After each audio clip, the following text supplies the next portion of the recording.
हा, नमस्कार मित्रांनो. हे आहे मराठी दर्शन आणि मी आहे डॉक्टर अशोक राणा. आषाढी एकादशी ही वारकऱ्यांच्या आयुष्यातली फार महत्वाची एकादशी आहे आणि त्याचसोबत कार्तिक एकादशी तेवढीच महत्वाची आहे. आषाढी एकादशीला चातुर्मास्याला प्रारंभ होतो आणि कार्तिक एकादशीला तो संपतो. या 4 महिन्याच्या काळामध्ये अनेक प्रकारचे उत्सव असतात आणि त्या उत्सवाच्यामुळे विष्णू, प्रामुख्याने विष्णू हे जे दैवत आहे वारकऱ्यांचं, ते झोपलेलं असतं. आता हे का झोपतं? म्हणजे आषाढी एकादशीला देव शयनी, म्हणजे देव आता झोपणार आहे असं, अशी एकादशी म्हणतात. आणि कार्तिक एकादशीला प्रबोधिनी, म्हणजे आता तो उठणार आहे. आता देवच जर झोपला समजा, तर मग लोकांचं काय होईल? म्हणजे देव झोपल्यावर सुद्धा लोक आपापले व्यवहार करत राहतील असं असेल तर मग देवाची गरज काय? असे प्रश्न वारकऱ्यांच्या मनात येत नाही. त्यांच्या जवळ उत्तर आहे. या प्रश्नाचं उत्तर आहे. ते उत्तर असं आहे की आता देव झोपणार आहे तेव्हा आपण जागा राहिलं पाहिजे. म्हणून वारकरी लोक आपापल्या गावामध्ये जे मंदिर असतात, विठोबाचं असेल आणखी कोणतं असेल, त्या मंदिरात सतत उभं राहून रामनामाचा जप करत असतात, रामकृष्ण हरी म्हणत असतात, विठोबाचं नाव घेत असतात. आणि काही लोक मृदंग किंवा वीणा याच्या सहाय्याने किंवा टाळ यांच्या सहाय्याने भजन म्हणत असतात. म्हणजे 4 महिने आपण जागणं आवश्यक आहे. हे का आवश्यक आहे यावर आपण स्वतंत्रपणे पुढच्या भागात विचार करू. आज आपल्यासमोर जो विषय आहे तो आहे की हे वारकरी लोक विष्णूला का मानतात. भारतामध्ये जो भक्ती संप्रदाय आहे तो 4थ्या-5व्या शतकात निर्माण झाला आणि तामिळनाडूमध्ये, दक्षिण भारतात भक्ती संप्रदाय, देवाची भक्ती सुरू झाली. म्हणून भक्ती दक्षिण उपजी असं एक असा एक वाक्प्रचार हा आहे की दक्षिण भारतात भक्ती संप्रदायाचा प्रारंभ झाला. मग भक्ती संप्रदायाच्या आधी कोणत्या संप्रदाय होत्या, कोणत्या प्रकारचे विधी होते, धार्मिक विधी होते? हा एक विचार स्वाभाविकपणे आपल्या मनात येतो. तर भारतामध्ये खरं म्हटलं म्हणजे 2 प्रकारचे संप्रदाय आहेत. एक पूजा करणाऱ्यांचा संप्रदाय आणि एक यज्ञ करणाऱ्या लोकांचा संप्रदाय. आता हे 2 प्रकारचे धर्म सुद्धा आहे, पूजा धर्म आणि यज्ञ धर्म. यज्ञ धर्म जो आहे तो वैदिकांचा आहे आणि वैदिकांचं जे मत आहे की यज्ञाने पाऊस पडतो, यज्ञाने अन्न मिळतं, यज्ञाने अपेक्षित सर्व गोष्टी आपल्याला मिळतात, म्हणून आपण यज्ञ केला पाहिजे. आणि जे पूजा संप्रदायाचे किंवा पूजा धर्माचे लोक म्हणतात की यज्ञात काही तथ्य नाही आहे, कारण की ते जाळलं जातं, त्यातून काय निर्माण होणार आहे. आणि यज्ञ जेव्हा होत असत तेव्हा पशुहत्या होत असते, तेव्हा पशुहत्येला विरोध करणारा एक वर्ग आपल्या देशात होता. आणि त्या लोकांची एक स्वतंत्र संस्कृती होती, ती श्रमण संस्कृती. तिला श्रमण संस्कृती म्हणतात. श्रमण संस्कृती या शब्दाचा अर्थ होतो श्रम करणाऱ्या लोकांची संस्कृती. जे कष्ट करणारे लोक आहे, शेतकरी आहे, कामकरी आहे, कारागीर वर्ग आहे, या लोकांची जी संस्कृती होती त्यामध्ये यज्ञाला काही स्थान नव्हतं. कारण कष्टाने पिकवलेलं अन्न जाळणे हा गुन्हा आहे असं ते मानित असत. म्हणून ते, ज्यामुळे, ज्या भूमातेमुळे आपल्याला हे अन्न धान्य मिळालं आहे तिच्या प्रती कृतज्ञता व्यक्त करण्याकरता काही सण आणि उत्सव साजरे करीत असत. हा जो 4 महिन्याचा काळ आहे चातुर्मास्याचा, त्यामध्ये त्याच धर्माचे सण आणि उत्सव साजरे होतात. एकतर जेव्हा आषाढ महिना संपतो त्या लगेच श्रावण महिना सुरू होतो. आणि ह्या श्रावण महिन्यामध्ये श्रावण सोमवार असतात, म्हणजे शंकराचा हा महिना आहे. आणि श्रावणानंतर तो भाद्रपद, भाद्रपद महिना गणपतीचा आहे. आणि भाद्रपद महिन्याच्या प्रारंभीच हरतालिका हे व्रत येतं, काजळती ज्याला म्हणतात. भाद्रपद महिना संपला की आश्विन महिना येतो, हा आहे दुर्गेचा महिना, दुर्गेच्या नवरात्राचा महिना. आणि मग अमावस्या संपली, दिवाळी संपली, म्हणजे कापणीचा जो हंगाम आहे तो संपला, घरात अन्न आलं, धान्य आलं, की आपण जो आनंद व्यक्त करतो त्याला आपण दिवाळी म्हणतो. हे सर्व सण हे शेतकऱ्यांच्या एकंदर आयुष्याशी संबंधित आहेत. म्हणजे जमिनीची जे काही मशागत करायची आहे, नांगरणी आहेत, वखरणी आहे, नंतर पेरणी आहे, नंतर कापणीचा हंगाम येतो, मध्ये केर वगैरे जो आहे, जो तण माजलेले आहे ते नाहीसे करण्याचा काळ येतो. अशा सर्व काळात वेगवेगळे सण आणि उत्सव भारतात प्रचलित आहे. अशाच प्रकारचे सण आणि उत्सव जगाच्या पाठीवर सर्व धर्मात आहेत. पण आपण आता भारताबद्दल विचार करतो आहे, त्यात पूजा ज्याचा धर्म आहे असा जो वर्ग आहे तो शेतकरी कष्टकरी लोकांचा वर्ग आहे. आणि यज्ञ धर्म ज्यांचा आहे, जे कष्ट न करणारे लोक आहेत, दुसऱ्याच्या कष्टातून पिकवलेलं अन्न फुकट आपल्या वाट्याला कसं यावं यासाठी त्यांनी यज्ञ संस्था निर्माण केली आहे. तर हा एक संघर्ष भारतीय संस्कृतीमध्ये आहे. तर जुनी जी संस्कृती जिच्याबद्दल मी उल्लेख केला की ती श्रवण संस्कृती, तिला आणखी एक शब्द आहे पाली भाषेमध्ये, समन संस्कृती. समन संस्कृती या शब्दाचा अर्थ होतो समतेची संस्कृती. ज्या संस्कृतीमध्ये कोणत्याही प्रकारचा भेदभाव केला जात नाही, सर्वांना समान वागवलं जातं आणि समान न्याय दिला जातो, अशा प्रकारची संस्कृती समन संस्कृती. या संस्कृतीचा प्रारंभ हा वेदाच्याही पूर्वी, वैदिकांच्याही पूर्वी भारतात झाला. सिंधू संस्कृतीमध्ये त्याचे अवशेष आपल्याला आढळतात. विश्वकर्मा पब्लिकेशन प्रकाशित इतिहासतज्ञ डॉक्टर अशोक राणा यांच्या 3 पुस्तकांचा संच, दैवतांची सत्यकथा, असत्याची सत्यकथा आणि सणांची सत्यकथा या पुस्तकांची मूळ किंमत 1010 रुपये, परंतु सवलतीसह घरपोच मागवण्याची किंमत केवळ 807 रुपये. आत्ताच संपर्क करा. विश्वकर्मा पब्लिकेशन 916868 2201 992326 3894.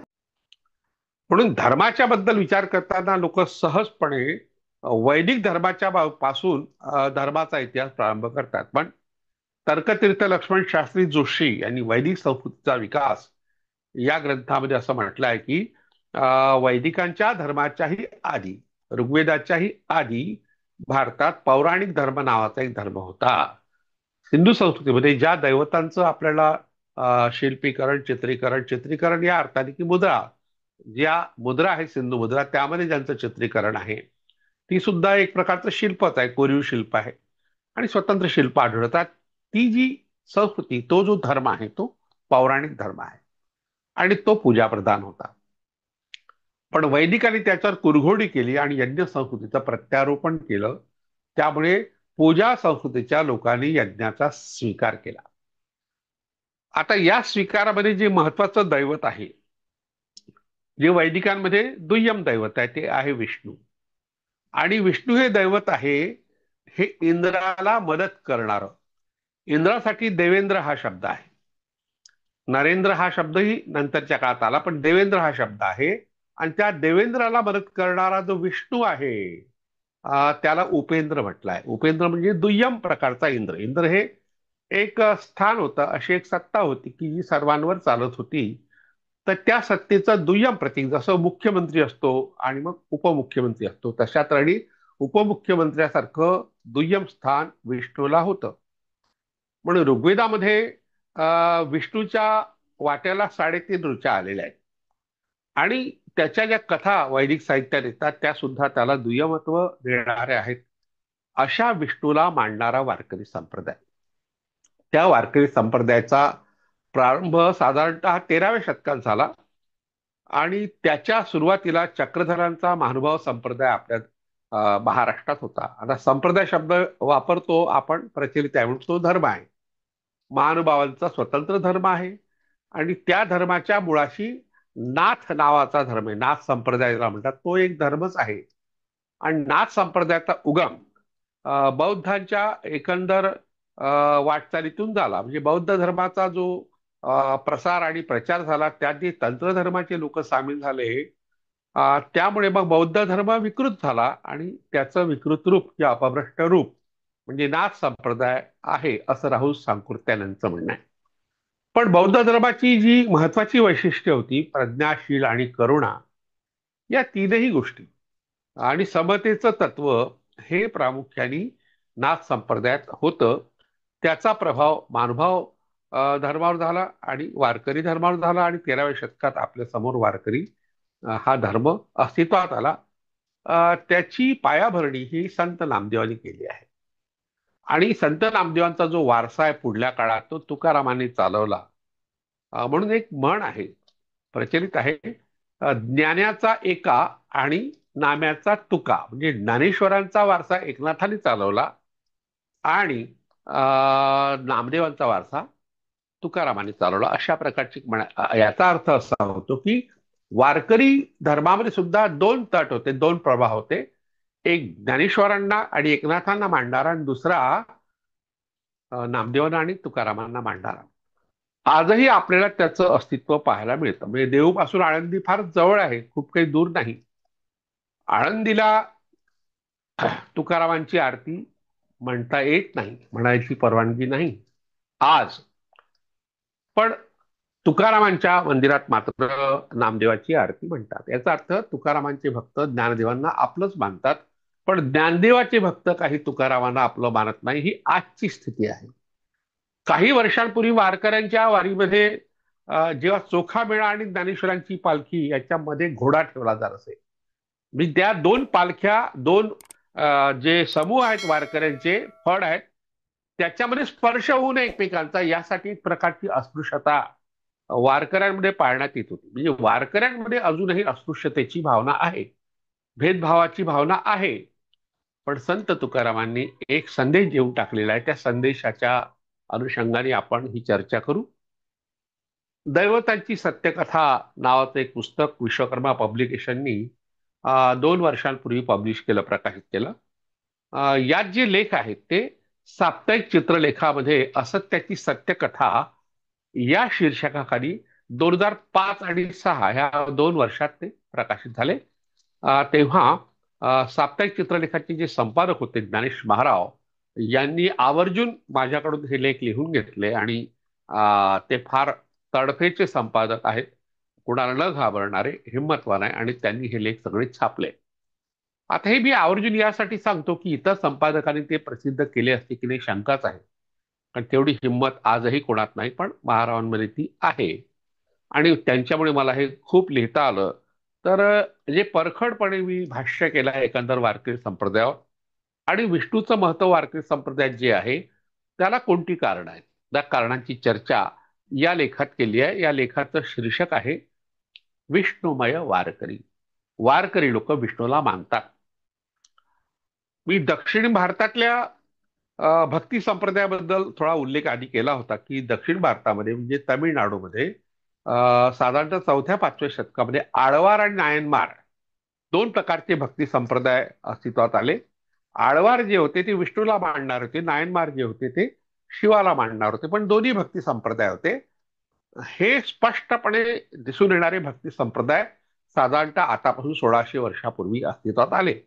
आणि त्यानंतर ते 300 वर्षानंतर वारकरी संप्रदाय निर्माण झाला. मधल्या काळात बसवण्णांची कल्याण क्रांती आणि लिंगायत धर्म सुद्धा हा भक्ती संप्रदायच आहे. ही भक्ती भक्ती संप्रदायाचं सातत्य हे चालू राहिलं. त्याच्या मुळाशी सिंधू संस्कृती आहे. हिंदू संस्कृतीतून श्रमणांचा जो धर्म आहे तो जैन धर्म अस्तित्वात आला.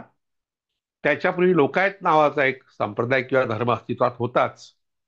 आणि जैनानंतर मग बौद्धांचा उदय झाला आणि बौद्धांनी फार ताकदीने, अगदी मिशनरी पद्धतीने संघ स्थापन केले. बुद्धाचे संघ अतिशय शिस्तबद्ध भिक्खूंचे संघ होते. म्हणून आजही बौद्ध लोक 3 गोष्टींना शरण जातात. एक, बुद्धाला शरण जातात. ते शरण नाही, ते शरण आहे, म्हणजे अनुसरण आहे. बुद्धम शरणम गच्छामी, धम्मम शरणम गच्छामी आणि संगम शरणम गच्छामी. मी बुद्धाचं अनुसरण करतो, मी धम्माचं अनुसरण करतो आणि मी संघाचं अनुसरण करतो. या धम्म म्हणजे बुद्धाचा विचार. बुद्धाला यासाठी अनुसरण करायचं की त्यांनी अतिशय मेहनतीने, अतिशय प्रयत्नपूर्वक सगळ्या धर्मांचा, सर्व प्रकारच्या समस्यांचा अभ्यास करून जे विचार मांडले ते, त्या विचाराला आपण धम्म म्हणतो. आणि धम्म ज्यांनी टिकून ठेवला ते संघ, भिक्खू संघ. त्या भिक्खू संघाने आपण शरण त्यांना अनुसरण करतो. शरण जातो हा अर्थ संस्कृतमध्ये होतो, पण पालीमध्ये त्याचा अर्थ अनुसरण असा होतो आणि तोच अर्थ आपण घ्यायला हरकत नाही. तर हा बुद्धाचा जो विचार आहे पुढे आळवार आणि नायनमार या संतांनी चालवला. त्या शैव आणि वैष्णव हे दोन दैवत होती. आता शैव आणि वैष्णव, शिव आणि वैष्णव, विष्णू ही दैवत बुद्धाच्या आधी होती काय, हा एक वादाचा मुद्दा लोकांनी उपस्थित केलाय. पण सिंधू संस्कृतीमध्ये आपल्याला शिवपूजकाचे अवशेष सापडतात, लिंगपूजकाचे अवशेष सापडतात, योनी पूजकाचे म्हणजे मातृका पूजनाचे अवशेष सापडतात. आणि बुद्धाच्या काळात सुद्धा किंवा जैनांच्याही काळात काही मातृदेवता होत्या, तर त्याचे उल्लेख सुद्धा ग्रंथांमध्ये आढळतात, बुद्धाच्याही काळात आढळतात. याचा अर्थ ही परंपरा पौराणिक धर्माची परंपरा वैदिकांच्या आधी होती. ती पूजा परंपरा होती, अर्थात तो भक्ती संप्रदाय होता. तोच वारसा पुढल्या काळात 4थ्या शतकामध्ये नायनमार आणि आळवार या संतांनी चालवला. आणि साधारणतः तो नंतरच्या 100-150 वर्षातही चालूच होता. तो काही खंड झाला आणि खंडित झालेला दिसत नाही, कारण बसवण्णांचं जे काही काम होतं ते अशा तऱ्हेने समतेचं होतं. स्त्री पुरुष समता असेल, अस्पृश्यता निवारणाचं काम होतं, अंधश्रद्धा निर्मूलन, आंतरजाती व जाती निर्मूलन, अशा प्रकारचं क्रांतिकारक काम हे 900 वर्षांपूर्वी बसवेश्वरांनी केलं. आणि त्याचा अंत मात्र वाईट झाला. त्याला कल्याण क्रांती आपण म्हणतो.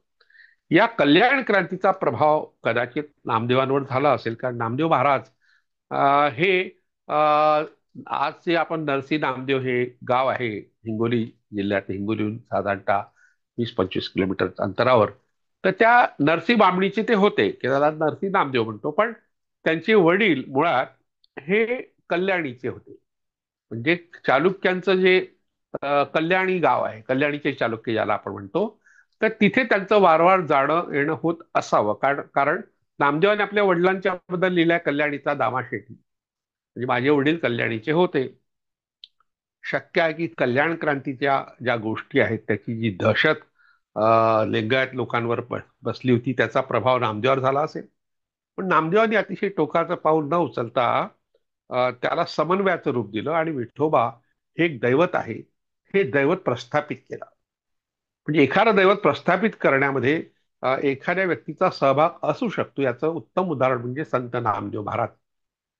कारण महानुभाव संप्रदायामध्ये किंवा महानुभाव धर्मामध्ये जो उल्लेख येतो विठोबाचा, ते लहानसं मंदिर, टेकडीवर एक लहानसं मंदिर आहे, लहान मडू असा उल्लेख येतो लीळा चरित्रामध्ये. म्हणजे ते खूप लहान होतं, पण ते मोठं करण्यात संत नामदेवांचा वाटा आहे. आणि संत नामदेवांचं दुसरं वैशिष्ट्य असं होतं की त्यांनी अनेक जातीच्या लोकांना आपल्या सोबत घेतलं, अनेक धर्मांच्या, म्हणजे मुस्लिमांनाही सोबत घेतलं. जे दलित मानले गेलेले वर्ग होते, ज्या पतित स्त्रिया होत्या त्यांना सुद्धा, वेश्याची मुलगी कानोपात्रा किंवा दामाजी पंतासारखा एक संत, एक असा अधिकारी माणूस, त्यालाही सोबत घेतलं. आणि चोखामेळा, सोयराबाई, निर्मळा, बंकामेळा, कुर्मामेळा हा आणि गोरा कुंभार, ही खूप मोठी यादी आहे. त्यात नरहरी सोनारती नाव आहे. ही सर्व संत मंडळी एकत्र आणून सर्वांना विठोबाच्या चरणी नतमस्तक व्हायला त्यांनी भाग पाडलं म्हणा, की तसा संस्कार केला. आणि विठोबाला त्यांनी कृष्णाचं बाळरूप मानलं. कृष्ण हा विष्णूचा अवतार आहे असं मानलं जातं. वैदिकांच्या सोबत राहून वैदिकांच्यावर प्रभाव गाजवणारा, इंद्राला मागे टाकणारा असा एक आदिवासींचा हा नेता विष्णू. उपेंद्र जरी सुरुवातीला अशा तऱ्हेने उल्लेख दुर्लक्षित झाला असला, तर पुढल्या काळात तो अतिशय महत्वाचं दैवत झालं. पण त्याला त्यासाठी काही तडजोडी कराव्या लागल्या. त्याला यज्ञ संस्थेचं समर्थन करावं लागलं, वेद प्रामाण्याचं समर्थन करावं लागलं आणि चातुर्वर्ण्याचं समर्थन करावं लागलं. तुम्ही जेव्हा एखाद्या पक्षाशी बांधिलकी स्वीकारता, तेव्हा आपल्या विचाराला बाजूला टाकावं लागतं आणि त्या प्रभावी पक्षाला स्वीकारावं लागतं. हे आपण आज राजकारणात पाहतो, तोच प्रकार विष्णूच्या बाबतीत झाला. पण विष्णू हे समन्वयाचं प्रतीक, विष्णू हे शांततेचं प्रतीक, विष्णू हे सर्वांना घेऊन चालणाऱ्या प्रवृत्तीचं प्रतीक. म्हणून तुकाराम महाराजांनी एक अभंग केलाय. तो अभंग आहे, विष्णुमय जग वैष्णवांचा धर्म, भेदा भेद भ्रम अमंगळ, ऐकाजी तुम्ही भक्त भागवत, कराल ते हित सत्य करा, कोणाही जीवाचा न घडो मत्सर, वर्म सर्वेश्वर पूजनांची. तुका म्हणे एका देहाचे अवयव, सुख दुःख जीव भोगवावे. तुकाराम बुवांचा हा अभंग आहे. आणि सुरुवातीला त्यांनी म्हटलं हे जगच विष्णुमय आहे. सगळीकडे विष्णूच व्यापून उरलेला आहे. म्हणून आपला जो धर्म आहे तो वैष्णवांचा आहे. आपण विष्णूचे पूजक आहोत, म्हणजे वैष्णव आहोत. म्हणून आपण भेदाभेद करता कामा नये. भेदाभेद करणं हे भ्रमिष्ठाचं लक्षण आहे, अमंगळ गोष्ट आहे. म्हणून तुम्ही सगळे भक्त भागवत ऐका, सर्वांचं हित ज्यात असेल अशीच कृती करा. कोण्याही जीवाचा न घडो मत्सर. द्वेष करू नका, कुणाला हीन लेखू नका, कपटाने कुणाचं नुकसान करू नका. असं करणं हेच वर्म आहे. हेच रहस्य आहे कशाचं? सर्वेश्वराच्या पूजनाचं. ज्या सर्वेश्वराला आपण मानतो, सर्वेश्वर म्हणजे सर्वांच्या निर्मितीला कारणीभूत, सर्वांचं पालन करणारा, सर्वांची काळजी घेणारा असा जो ईश्वर आहे, त्याच्या भक्तीचं रहस्य कशात आहे? कोणाचाही मत्सर न करणे, कोणाचाही द्वेष न करणे. म्हणून तुकाराम महाराज म्हणते आपण सर्व एकाच देहाचे अवयव आहोत. अख्खा समाज जणू काय देह आहे, आणि त्यातले सर्व घटक, स्त्री असो पुरुष असो, जातीनुसार कोणी वेगळा असो, हे सगळे एकाच देहाचे अवयव आहे. म्हणून सुख आणि दुःख एकमेकाला आपण, दुसऱ्याचं दुःख जाणलं पाहिजे, शक्यतो सुख दिलं पाहिजे आणि त्याचा आनंद घेतला पाहिजे. अतिशय व्यापक विचार मांडणारा हा अभंग आहे. आणि यात वारकरी संप्रदायाचं तत्वज्ञान आलेलं आहे. वारकरी संप्रदाय स्थापन कशासाठी झाला? भेदभाव नष्ट करण्याकरता. वारकरी संप्रदाय स्थापन कशासाठी झाला? कुणाचाही द्वेष करू नये यासाठी. असं असेल तर द्वेषभावाची जी भावना आहे ती वारकऱ्यामध्ये कशी काय आली? त्याची कारणं कोणती? डॉक्टर बाबासाहेब आंबेडकरांनी एक फार चांगलं विधान केलं. ते तुकारामांचे खऱ्या अर्थाने भक्त होते. त्यांच्या अनेक अग्रलेखामध्ये तुकाराम बाबांचे अभंग त्यांनी वापरले आहेत. बहिष्कृत भारताच्या अगदी शीर्षकाखालीच ते तुकारामांचा अभंग वापरत असत. इतकं तुकारामाबद्दल त्यांना प्रेम होता, आपुलकी होती, जिव्हाळा होता. आणि त्यांना हे माहित होतं की एक सामाजिक क्रांतीचं जे बीज आहे ते तुकारामांच्या अभंगामध्ये आहे, किंवा वारकऱ्यांच्याच चिंतनामध्ये आहे, वारकऱ्यांच्याच एकंदर विचारामध्ये आहे. म्हणून ते म्हणतात की 700 वर्षापूर्वी आपल्या महाराष्ट्रामध्ये सामाजिक परिवर्तनात एक वादळ आलं, पण त्या वादळाने धुरळा उडाला फक्त, म्हणजे जनजागरण झालं, पण त्याचा पाचोळाहून खाली पडला. ही अपेक्षा होती की काहीतरी बदल व्हावे, पण आपल्या विचारांचा पाला पाचोळा होताना अनेकांनी पाहिला. नामदेवांच्या वाट्याला ते आलं, तुकारामांच्या वाट्याला आलं, मधल्या काळातल्या अनेक संतांच्या वाट्याला आलं. अशा तऱ्हेची जी दुःख त्यांनी भोगली तरी विचार मात्र सोडला नाही. त्यांच्याकडून काहीतरी आपण घेतलं पाहिजे असं बाबासाहेब आंबेडकरांना वाटलं होतं. आता अशा तऱ्हेने एक मोठा विचार, मोठं तत्वज्ञान, मोठं आश्वासन समाजाला ज्या वारकरी संप्रदायाने दिलं, ते आश्वासन पाळलं गेलं नाही पुढल्या काळात. एखाद्या राजकीय पक्षाने एखादं आश्वासन दिलं, जाहीरनाम्यात लिहिलं असलं, आणि मग म्हटलं की आम्ही तेव्हा दिलं होतं, आम्हाला निवडून यायचं होतं म्हणून, पण आता आम्हाला ते शक्य नाही कारण आमच्याकडे आर्थिक स्थिती तशी नाही आहे आपल्या राज्याची, असं म्हणणारे मंत्री आपण आज पाहतो. ते राजकीय पक्षांना हे शोभतं, कारण त्यांच्याबद्दल खूप काही आदर लोकांच्या मनात नाही, किंवा प्रेम नाही, जिव्हाळा तर नाहीच, नाही, फक्त व्यवहार आहे. पण एखाद्या संप्रदायाबद्दल, एखाद्या धर्माबद्दल असं नाही म्हणतायत. तुमच्या तत्वज्ञानात एखादी गोष्ट असेल तर त्याचं पालन व्हायलाच पाहिजे. पण ते पालन होत नसेल तर मात्र ती गंभीर बाब आहे. त्या गंभीर बाबीचाच विचार या ठिकाणी केलाय. वारकरी संप्रदायाने शैव संप्रदाय, नाथ संप्रदाय, आणि जैन आणि बौद्ध यांचा विचार, गोसावी, ह्या सगळ्या संप्रदायांचे विचार पचवले, पुष्ट झाला आणि वाढला. आजही वारकरी जेव्हा निघतो वारी करायला तेव्हा कोणत्याही प्रकारची चिंता त्याला नसते, कारण लोक त्याला खायची व्यवस्था करतात, राहायची व्यवस्था करतात, आजारी पडला तर औषध देतात, थकला तर पाय चेपतात. एक वारीमध्ये अशा तऱ्हेने एक अघोषित अशी एक तत्व प्रणाली आहे जी घोषित नाही आहे, लोकांना माहित नाही, पण लोक जातात विठोबाच्या दर्शनाला, तासन तास ताटकळत राहतात दर्शनासाठी.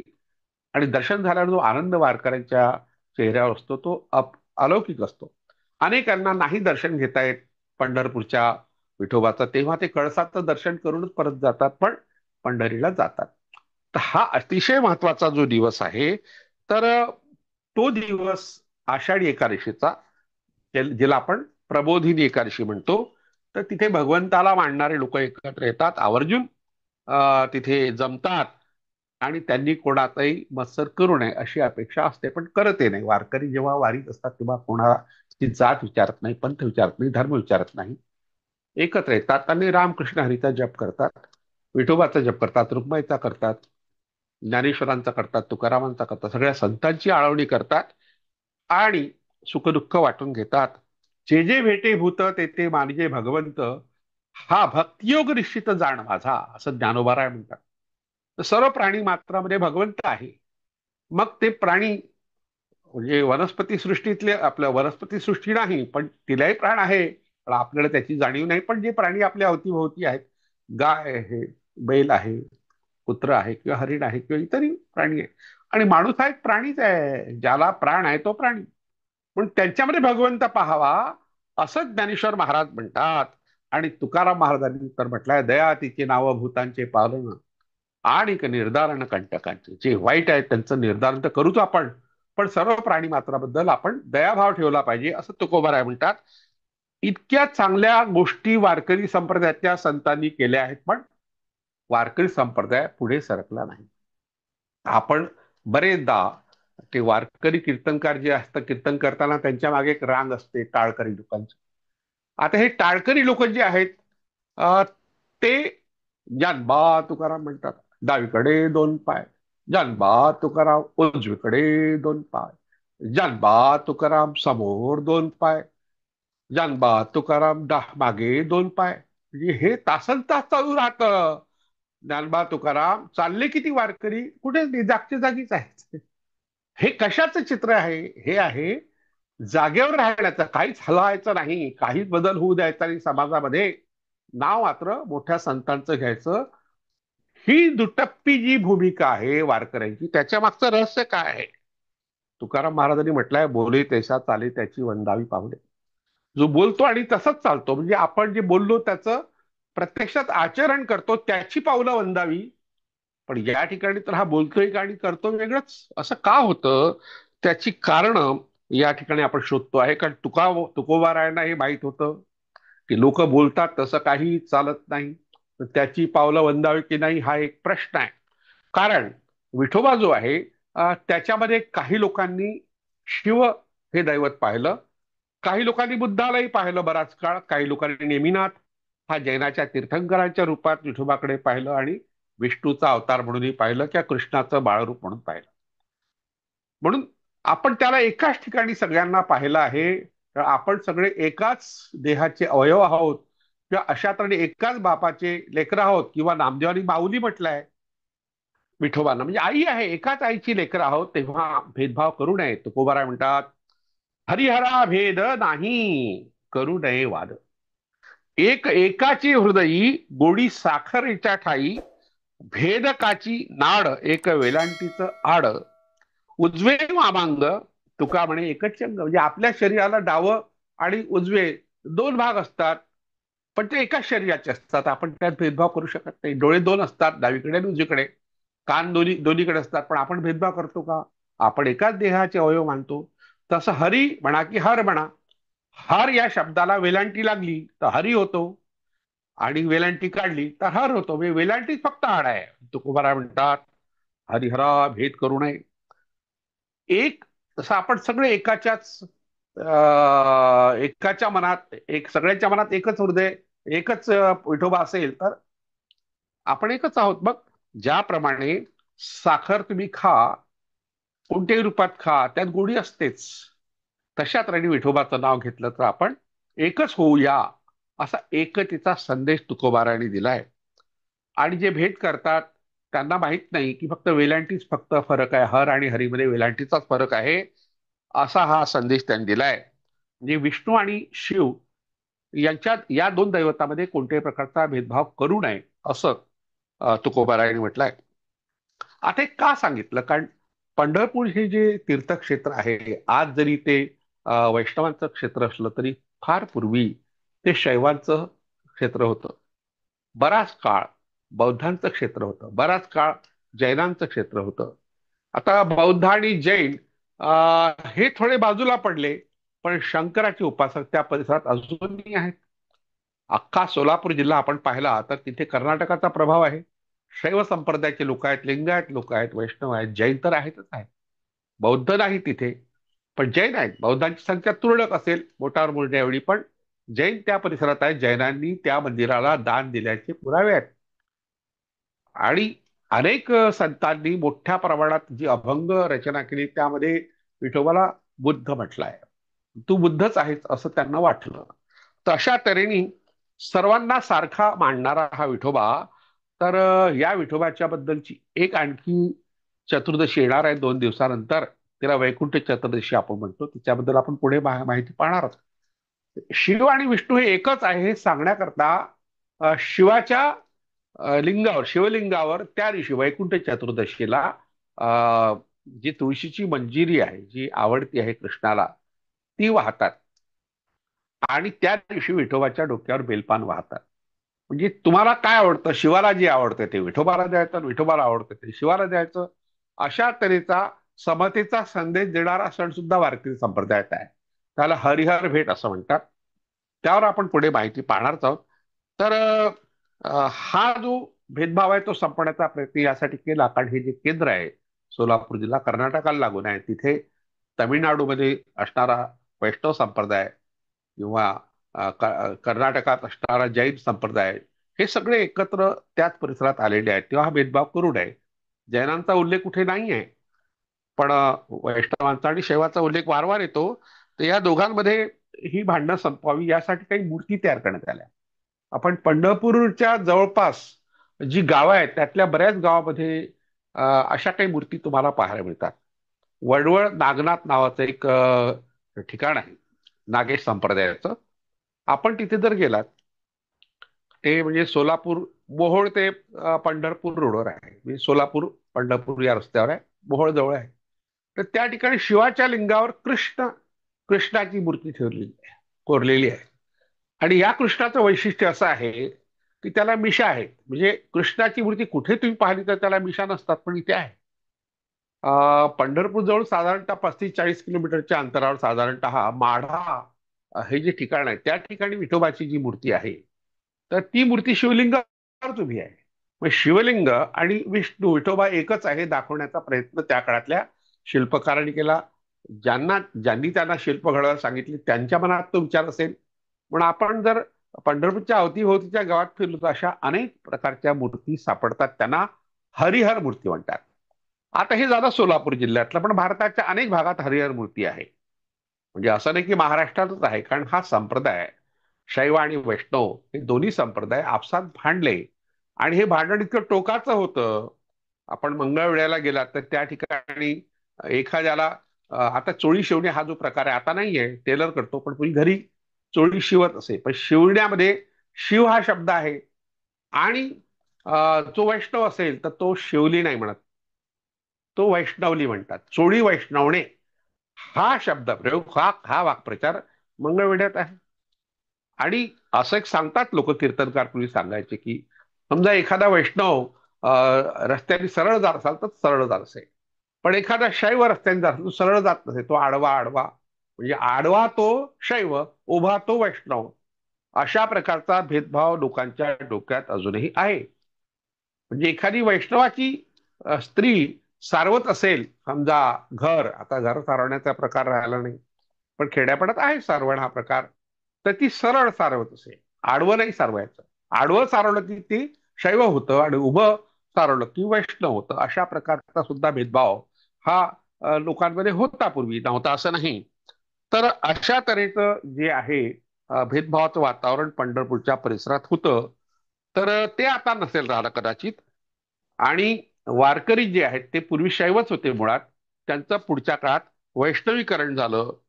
आणि मग त्या वैष्णवीकरणामुळे विष्णूचं महत्व वाढलं. विष्णूशी संबंधित प्रथा आणि परंपरा, व्रत आणि अनुष्ठानं ही सुरू झाली. आणि हा विष्णू जो आहे त्याचं जे स्थान आहे वैदिकाच्या दृष्टीने फार वेगळं आहे. त्याला काही चांगलं लेखलेलं नाही आहे. आणि विशेषतः तो मी आधीच सांगितलं वेदप्रामाण्य मांडणारा जो वर्ग आहे तो विष्णूचा संप्रदाय, जो गुजरातमध्ये मोठ्या प्रमाणात आहे, राजस्थानामध्ये आहे. तिथूनच भारतात तो संप्रदाय आला, उर्वरित भारतात. आणि आपल्याकडे तो तमिळनाडूतून आला असावा.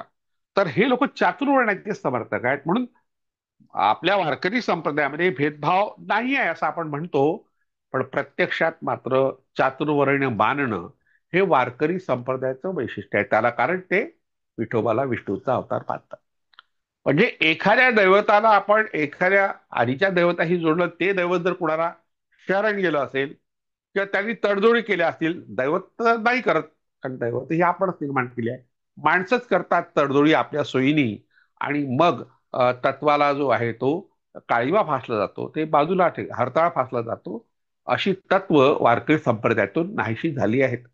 आणि जी काही समता आहे ती फक्त विठोबाच्या मंदिरापुरती सीमित आहे. मंदिराच्या बाहेर गेला वारकरी की पुन्हा तो जाती, अस्पृश्यता, स्त्री पुरुष भेदभाव, या सगळ्या प्रकारचे भेदभाव पाळतो. त्याला कारण आहे तो वैष्णव आहे. यावर आपण विस्ताराने चर्चा करू शकतो. पण ज्यांना यावर आणखी अभ्यास करायचा आहे, त्यांनी दैवतांची सत्यकथा या माझ्या पुस्तकातला हा जो लेख आहे विष्णुभाई वारकरी, तो वाचावा. म्हणजे आपल्याला आणखी माहिती मिळेल. आणखी अभ्यास करायचा असेल तर वैष्णव संप्रदायावर स्वतंत्रपणे पुस्तकं उपलब्ध आहेत, ती सुद्धा वाचली पाहिजेत. म्हणजे आपल्याला वारकरी हे भेदभाव का पाळतात त्याची कारणं सापडतील. एवढं पुरेसं आहे असं मला वाटतं, म्हणून मी थांबतो.